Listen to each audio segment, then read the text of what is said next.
위원님 안녕하세요.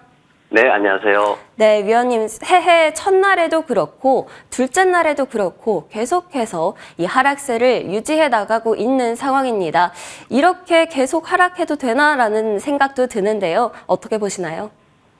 네, 말씀드렸듯이 이제 지난 연말에 너무 좀 과했습니다. 그래서 그 부분 살짝 돌리고 있는 수준 정도다라고 아직까지는 그렇게 해석을 하고 있고, 금리 인하가 빨리 될 것이다라고 연말에 기대를 많이 했었는데, 이제 연초 되면서 그 부분에 대해서 그렇진 않을 것 같다라고 이렇게 얘기를 하다 보니까 하락세가 계속되는 모습입니다. 특히 이제 중소형주 중심으로 러셀 2000 지수 같은 경우에는 마이너스 3% 이상 급락하는 모습을 보였는데, 경제 지표도 관련해서는 이제 일자리가 좀 축소가 되면서 노동시장이 냉각되고 있다라는 얘기가 나왔죠. 그리고 채권 같은 경우에는 하락세를 보였는데, 이제 그러다 보니까 만기 수익률 같은 경우에는 장 초반에 4%를 회복하는 이런 모습도 있었습니다. 그러면서 이제 장시 진행될수록 계속 이제 밀리면서 4% 아래로 떨어지는 모습 보였고, CME 페드워치 같은 경우에도 3월 달에 금리 인하 가능성을 장 시작 전에는 75%까지 봤거든요. 근데 그게 이제 90%대에서 떨어진 거이기도 한데, 장이 진행이 되면서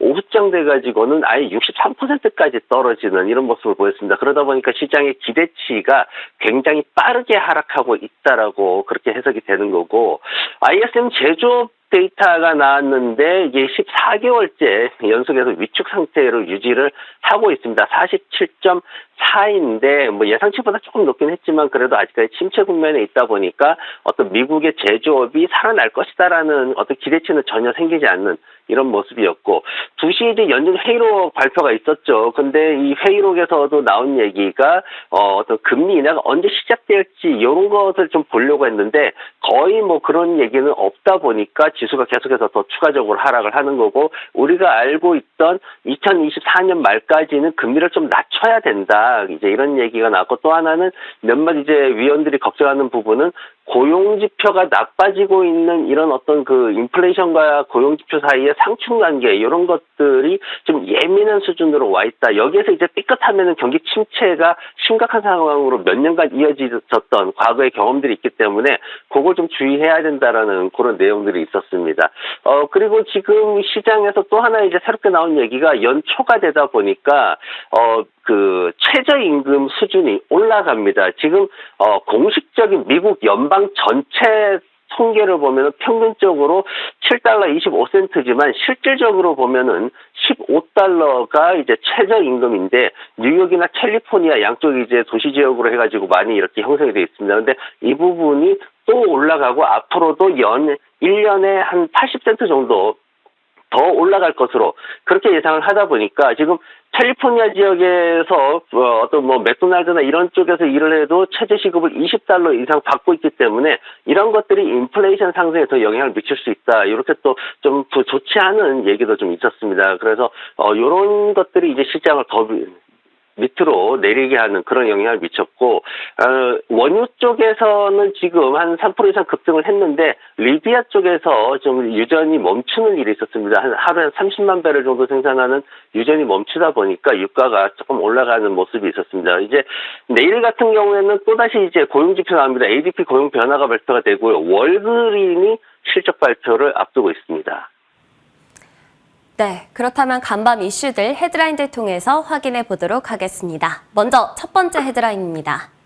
미국의 11월 구인 건수가 2년 8개월 만에 최저 수준에 도달했다라고 합니다. 연준의 의도대로 연착륙에 성공할 수 있는 그런 요소가 될까요?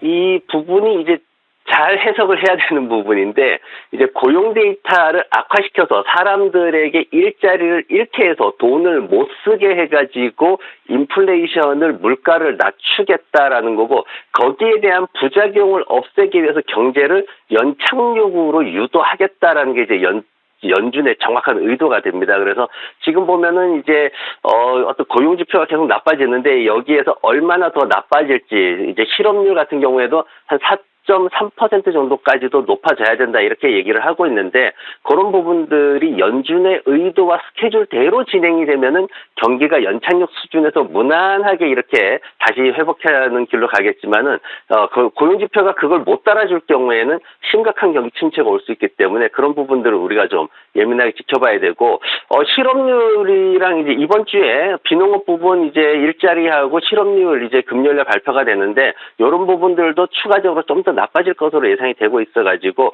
당분간 어떤 그 경기 침체와 노동 지표 사이의 관계를 우리가 지속적으로 좀 모니터링할 필요가 있겠습니다. 네, 업종별 이슈도 살펴보겠습니다. 2019년 이후로 최고의 실적을 보이는 제너럴 모터스라는 헤드라인인데요. 그동안 파업으로 고생을 했었는데 2024년에는 괜찮아질까요? 네, 지금 에너지하고 통신 쪽이 지난밤에 강세를 보였고 부동산 쪽하고 임의 소비재가 약세를 보였는데 임의 소비재 쪽에 이제 자동차 산업이 들어가 있습니다. 그중에 제너럴 모터스가 최고의 실적을 보였다고 했는데 사실 제너럴 모터스의 포커스를 맞추고 있는 거는 올해 핵심적인 이제 신성장 동력이라고 할 수 있는 게 이제 로봇 택시입니다. 이게 무인으로 이제 사람 없이 자율주행하는 건데 이 부분에서 GM이 가장 앞서 있다라고 평가가 되고 있고 그 다음에 이제 구글 웨이모가 있고 그 뒤에 기아차가 또 의외로 한국이 기아차가 있습니다. 그래서 그런 쪽에다 우리가 포커스를 좀 맞춰가지고 보시면은 이 GM이라는 기업에 대해서 우리가 좀 재평가할 수 있는 기회가 될 것 같습니다. 네, 요즘 제약 바이오 섹터에 대한 관심이 높아지고 있습니다. 일라이릴리가 상승세 지속이 기대된다고 하는데요. 자세히 설명 부탁드립니다. 네, 일라이릴리 잭바운드가 굉장히 성장이 크다라고 얘기를 하고 있습니다. 노보 노디스크의 오젬픽이나 웨곱이라는 제품이 있는데 여기에 굉장히 이제 경쟁을 하면서 시장을 계속해서 끌어당기고 있다, 시장 점유율을 높이고 있다라고 하는데 다만 이제 너무 이제 주가가 높죠. 그러다 보니까 시장 점유율에 있어가지고 아직은 노보 쪽이 좀 더 시장 점유율을 크게 가지고 있다 이렇게 지금 평가는 되고 있지만 그래도 신약에 대해 가지고 계속해서 지금 제약주들이 사실 좀 어렵긴 한데 일라이릴리 같은 경우에는 신약이 굉장히 시장에 잘 먹히고 있어가지고 이런 부분들에 있어가지고 앞으로 더 성장할 수도 있다. 몰리풀에서는 매수해라 이렇게까지 얘기를 하고 있습니다. 네, 다음 소식도 확인해 보겠습니다.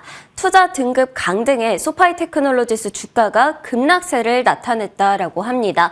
금리와 꽤 관련이 있는 것으로 알고 있는데요. 설명 부탁드립니다. 네, 우리가 2021년도에 신성장 기업들 해가지고 중소형 기술주들이 엄청나게 올라왔습니다. 소파이도 그 중에 하나였는데, 근데 지금 2024년도 시작하자마자 중소형 성장주들에 대해 가지고 펀더멘탈 재평가하고 있습니다. 정말 흑자 전환이 되냐 안 되느냐 이걸 따지고 있는데 소파이는 안 된다 쪽으로 지금 지난번에 보고서가 나와가지고 2024년도에도 적자가 될 것이다 이렇게 얘기가 나오면서 주가가 급락하는 그런 모습을 보였습니다. 네, 지금까지 클로징백 김태수 위원님과 함께했습니다. 오늘도 좋은 말씀 감사합니다. 네, 고맙습니다.